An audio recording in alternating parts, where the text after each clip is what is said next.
Hello everybody, my name is Tanya and welcome to my channel. So today I'm continuing my Bird of the Month series with these Gamblin Quails. They are for June, and what I do is I take a realistic reference photo and turn it into a simple whimsical painting. So come join me and watch. I have a 24 color Woomer set of watercolor paints. That's what I'm using. I have some pens. I have a white marker, a black marker, a white Posca pen, and my watercolor paper. And I will have everything linked in the description. The colors I'm using are black, brown, reddish brown, yellow ochre, and grass green. Now, if you don't have this particular set of Woomer paints, just use paints of a similar color, and those are my brushes that I am using, 3 sizes, and there is my block of watercolor paper. It is a hot pressed, approximately about a 5x7 size, and like I said, everything will be linked in my description. So there is the realistic photo that I'm using, and the reason I chose the quail for June is because I've been seeing them a lot lately. They're a little family. They have the male, the female, and the babies all together, and they're just so cute. And since it's Father's Day in June, I thought I'll just do a little quail family. So here I am just starting with the sketch. Now, I don't have a place to download the sketch, but you can put this on pause and copy the sketch if you like, but you don't have to. Of course, you can just do your own sketch. And basically, when I do realistic to whimsical, I just use the basic shapes of the birds. I don't try to make them exactly like the reference photo. I just make a little bit more rounder shapes, maybe a little more blobby looking, kind of bean shaped. I do add some of the details that are in the birds, but since I'm doing realistic to whimsical, it doesn't have to be perfect. It doesn't have to look exactly like the reference photo, and you just want to have fun with it. So there you go. There I have the 3 little birds.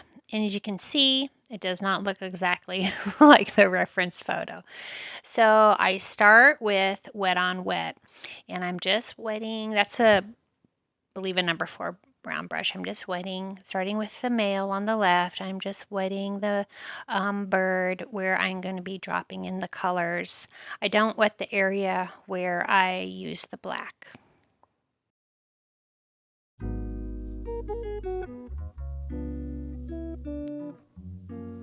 So I'm starting off here with the reddish brown color, and I'm just dropping it in.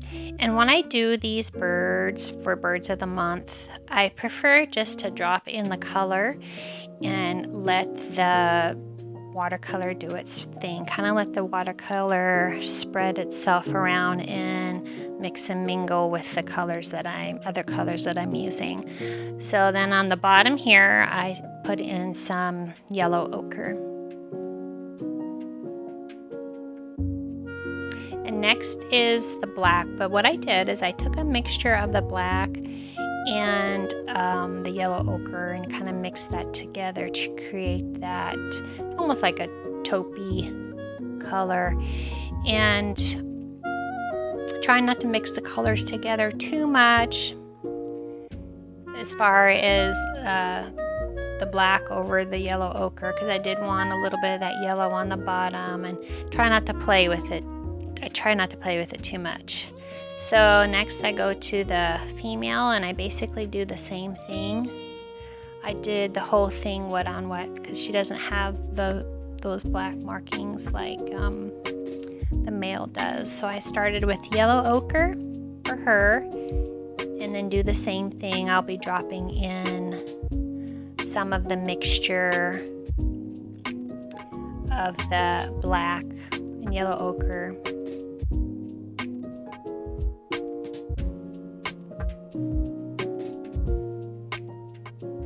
Now I'm keeping the baby dry because I'm going to come back and do the baby.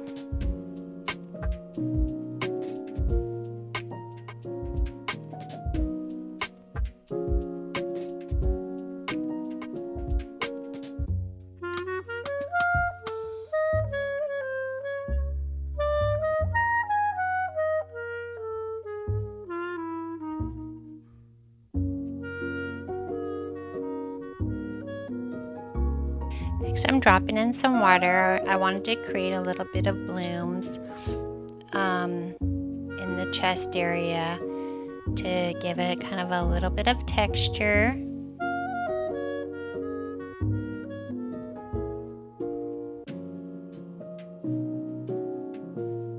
And now I come in with the black, since that area I figured was dry enough. And if it does bleed together, that's fine too. It's kind of cool to have some bleeding effect, I think. So I'm just coming in with my black to create the dark area there.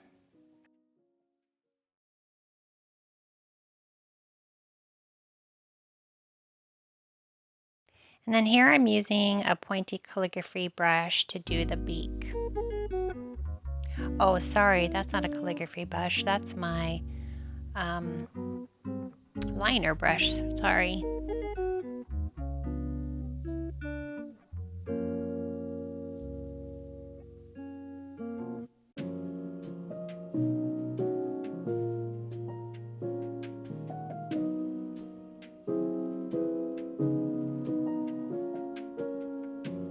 As you see, as I do these realistic to whimsical, as I call it, paintings, I don't put in everything that I see. I try to keep them simple and the shapes just kind of similar. So there I use my number 4 brush to do their little tuft on the top of their head. And as you see, I just kind of tried to do it in one stroke. Press down and then I lift it up as I went towards the head. And there's probably a name for those things on top of their heads, and I don't know what they are called, but they sure are cute. So next is the baby, and I did the baby wet. I wet the baby first and came in with some yellow ochre. And I looked at pictures of baby quails, and they're the cutest little thing. They have a little tuft on the top of their head. So, but they're pretty light colored, pretty like your basic brown and beige colors. So I just used yellow ochre on the baby there, on the top of the head and part of the body. I'm letting the little baby chick dry while I come in, and I'm just using my number 4 round brush there to create some dark spots that kind of look like feathers, because it is dry already. So just using just my brush to make simple mark details on the birds.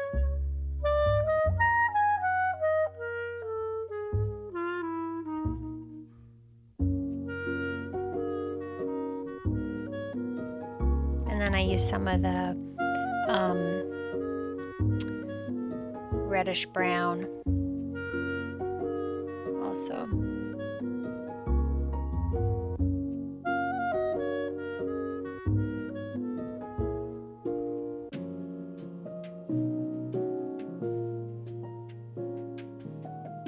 And I did use some orange there for the beak, and I did not put that in the beginning for my color, so just a little tab of orange. You could use that reddish brown too for the little baby beak. Then I'd add just a tiny little tuft there on the top of its head, and coming back and erasing some of my pencil marks after, because it is dry. You know, sometimes I don't erase my pencil marks because sometimes I think it looks kind of cool to have pencil marks. It looks kind of artistic sometimes when you see the pencil marks underneath. Next, I'm working on the bottom there. So I'm just using a round brush. That's I'd say it's about a number 10 brush. And put in some of the brown, some of the black. I wet it first. So this is wet on wet. And kind of blended those together.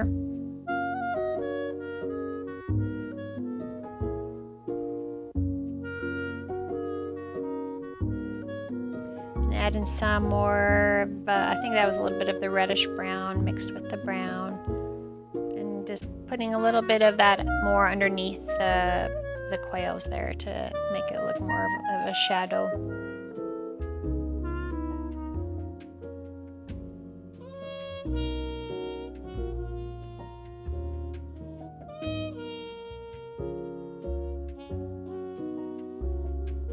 Then I add a little bit of grass green, and you could use a sap green, which is pretty similar.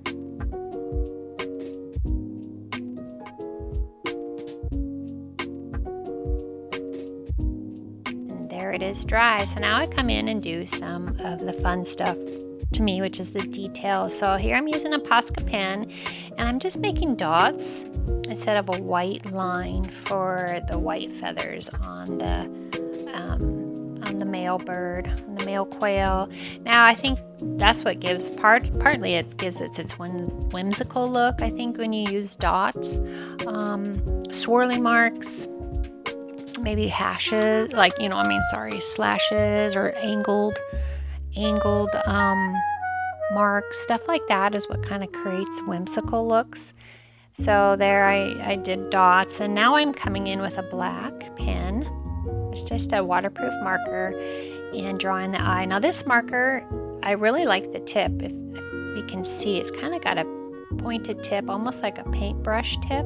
And unfortunately, I do not have a link for it. I got it at Daiso, Japanese, kind of like the Japanese dollar store. So I don't have a link for it, unfortunately. But I just like the tip, and see, I'm doing little feather marks with it. But you can use any black, marker that you have that you like to do doodles with or work with your watercolors. And here I'm coming in with another black marker I have. It's just a finer tip. I decided to kind of change it up and use a finer tip. Now you can use your brush too for doing all this. You don't have to use a pen, but I just grabbed my pen. I like using pens, and then just made some marks around the eyes with that pen also.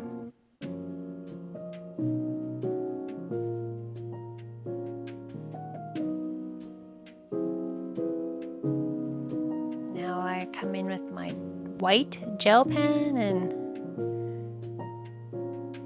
added some details to the beak, and of course the white dot on the eye, which always makes things come to life when you add that white dot. Now I'm working on the baby. The baby is pretty simple. I just put 2 little marks for the black eye, for the eyes, and then add a little bit more tuff to the top, and that's the only thing I did with the baby. And now I'm just coming in with my gel pen and making some more little whimsical details.